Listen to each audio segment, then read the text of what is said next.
Hello everyone, আসসালামু আলাইকুম। আপনারা সবাই কেমন আছেন? আশা করি ভালো আছেন। এই যে আমার পিছনে যে গাড়িটি দেখতে পাচ্ছেন, বাংলাদেশ এসিআই কোম্পানির AG600 ইয়ানমার কম্বাইন হারভেস্টার। এই হারভেস্টারগুলো বাংলাদেশের গাড়ির মালিকরা কিভাবে চালাবে বলেন, যদি বাংলাদেশ এইভাবে সিন্ডিকেট করে?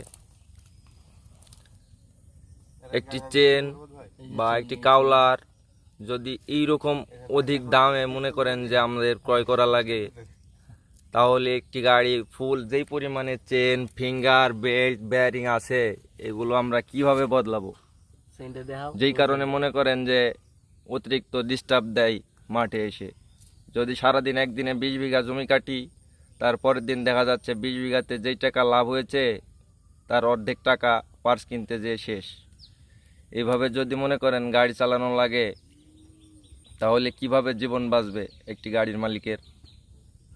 একটি হারভেস্টার অপারেটররা নতুন কালে মনে করেন যে একটি মোটা অঙ্কের টাকা ইনকাম করতে পারলেও পরবর্তী সময়ে দেখা যাচ্ছে গাড়িগুলোর একটু বয়স হয়ে গেলে গাড়ির মালিক অপারেটর পায় না, এবং অপারেটর যদিও আসে তার মনে করেন যে জীবন শেষ। বাংলাদেশে যদি মালগুলোর দাম একটু সাশ্রয় মূল্যে কিনতে পাওয়া যেত, তাহলে মনে করেন যে এই গাড়িগুলো এত পরিমাণে ডিস্টার্বও দিত না। সকল ধরনের ফুল সার্ভিস দিয়ে মাঠে কাজ কাম করতে পারতাম। এখন দেখা যাচ্ছে একটি সিজনে যেই টাকা ইনকাম করি ওই টাকা ইনভেস্ট করা লাগবে একটি গাড়ি ফুল সার্ভিস দিতে গেলে। তাহলে মনে করেন যে টাকাগুলো পুরোটাই আপনার চায়নাতেই চলে গেল বা জাপানেই চলে গেল, অথচ মনে করেন যে হুদাই ফাও একটা কামলা কাটলাম আমরা বাংলাদেশে থেকে। তাহলে কি এই ফুটকি মারার গাড়ি চালিয়ে কোনো লাভ আছে? কথাগুলো যদি